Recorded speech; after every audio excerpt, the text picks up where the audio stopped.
Assalamualaikum. Untuk yang tidak mengenali, nama diberi Nur Alina Najia binti Ahmad Denal, merupakan pelajar semester 1 Universiti Utara Malaysia.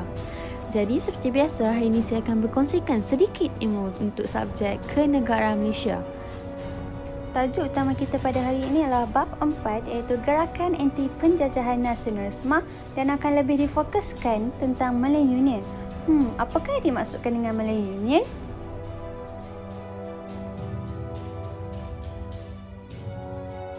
Terdapat 5 aspek yang akan difokuskan dalam pembelajaran kali ini. Pertama, sejarah penubuhan Malay Union. Kedua, faktor-faktor penubuhan Malay Union. Ketiga, ciri-ciri perjanjian Malay Union.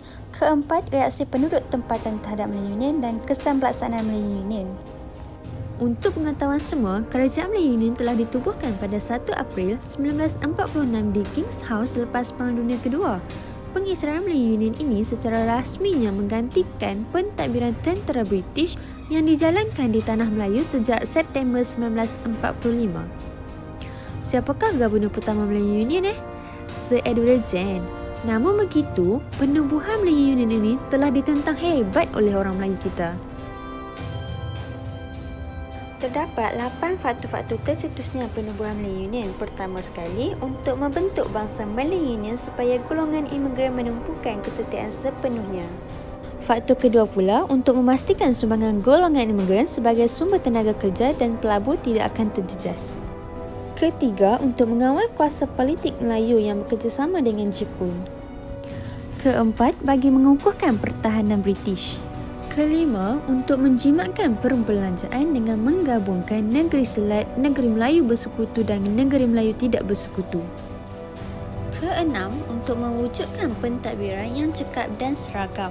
Faktor ketujuh pula untuk menjamin penguasaan British terhadap sumber ekonomi Tanah Melayu sama ada biji timah ataupun getah. Faktor terakhir sekali adalah untuk menyediakan Tanah Melayu ke arah berkerajaan sendiri.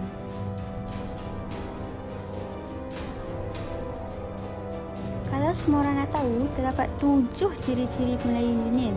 Antaranya ialah Singapura diasingkan kerana kepentingannya sebagai pelabuhan bebas, semua negeri Melayu bersekutu, negeri Melayu tidak bersekutu dan 2 negeri Selat telah disatukan. Ciri yang ketiga pula, Raja-Raja Melayu yang menjadi ahli Majlis Raja-Raja Melayu hanya membincangkan soal agama Islam dan adat istiadat orang Melayu.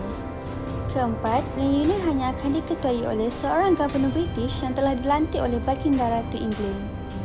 Kelima, Majlis Eksekutif dan Majlis Undangan Malay Union telah dibentuk. Keenam, seorang Pusterujaya Negeri telah dilantik bagi setiap negeri sebagai ketua pentadbir. Ciri yang terakhir iaitu ciri yang ketujuh, kewarganegaraan sama rata dengan prinsip jus soli telah menjadi asas kerakyatan Malay Union. Seperti yang telah disebutkan sebentar tadi, penubuhan Malay Union mendapat tentangan hebat daripada orang Melayu. Tapi, mengapa orang Melayu menentang Malay Union? Kehilangan kuasa Sultan menjadi asbab utama kenapa orang Melayu menentang Malay Union. Kuasa pemerintahan Sultan telah dihapuskan dan diambil alih oleh Gubernur Malay Union.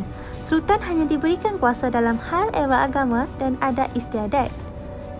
Perkara ini menjadi kebimbangan kepada orang Melayu kerana Sultan merupakan pelindung bagi orang Melayu. Raja pula tidak menjadi pemerintah bagi setiap negeri. Melalui pelaksanaan Malay Union, negeri-negeri di Tanah Melayu telah menjadi negeri jajahan iaitu diketuai oleh seorang gubernur. Sebab kedua pula ialah taraf kewarganegaraan yang longgar. Berdasarkan kontrak sosial yang telah diberikan kepada orang bukan Melayu, hak kewarganegaraan yang longgar berasaskan prinsip jus soli. Kaum imigran Cina dan India akan mendapat hak dan kepentingan dengan mudah setaraf dengan orang Melayu. Sebab ketiga ialah tindakan Harold McMichael yang menggunakan tipu hela untuk mendapatkan tantangan Sultan-Sultan Melayu. Tindakan Harold McMichael yang mengugut untuk melujukkan jawatan Sultan yang bekerjasama dengan Jepun semasa Perang Dunia Kedua. Sultan-Sultan tidak diberikan peluang untuk berunding tentang pelaksanaan rancangan Malay Union tersebut. Perkara ini bertentangan dengan perlembagaan negeri dan dilihat tidak menghormati institusi beraja yang terdapat di Tanah Melayu. Sebab yang terakhir adalah kedudukan Tanah Melayu. Dalam sistem pentadbiran, Malay Union telah mewujudkan sebuah kesatuan yang dikuasai oleh sebuah pemerintahan pusat yang kuat.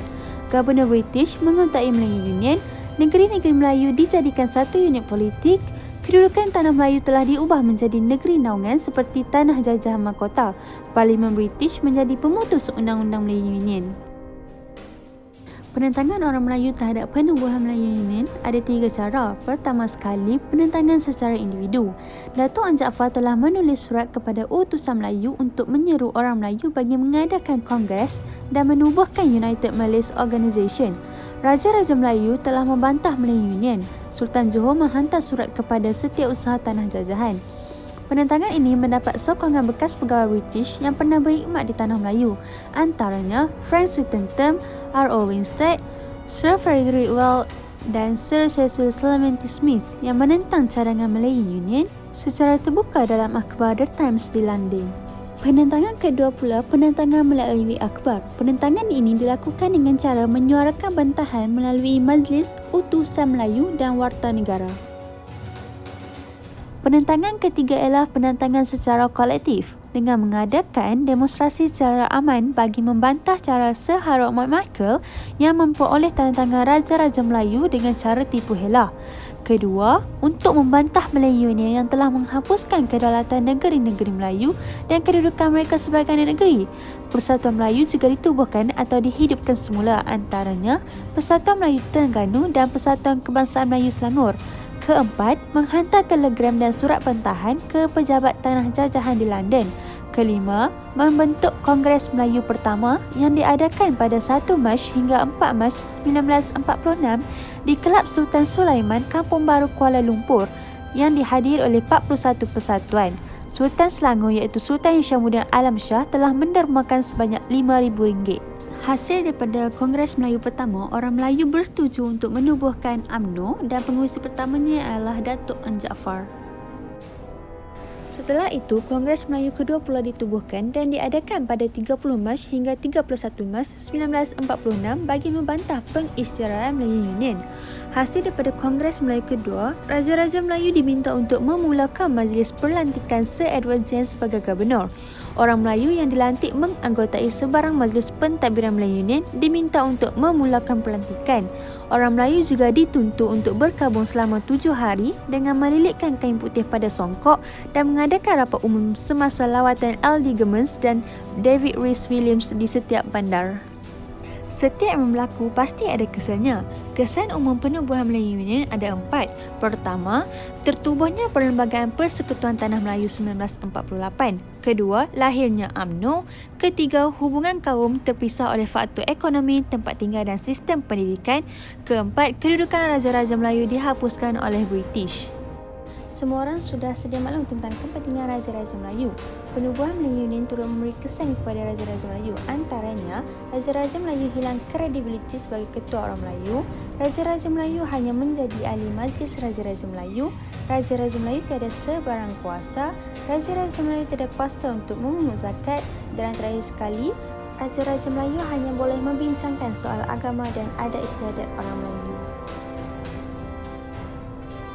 Dapat disimpulkan bahawa terdapat banyak faktor yang membawa kepada penubuhan Melayu Union ini oleh British. Walaupun pihak British cuba berselindung yang kononnya Melayu Union ini demi kepentingan penduduk Tanah Melayu, namun jelas terlihat bagaimana British menubuhkan Melayu Union ini adalah semata-mata demi kepentingan ekonomi mereka di Tanah Melayu.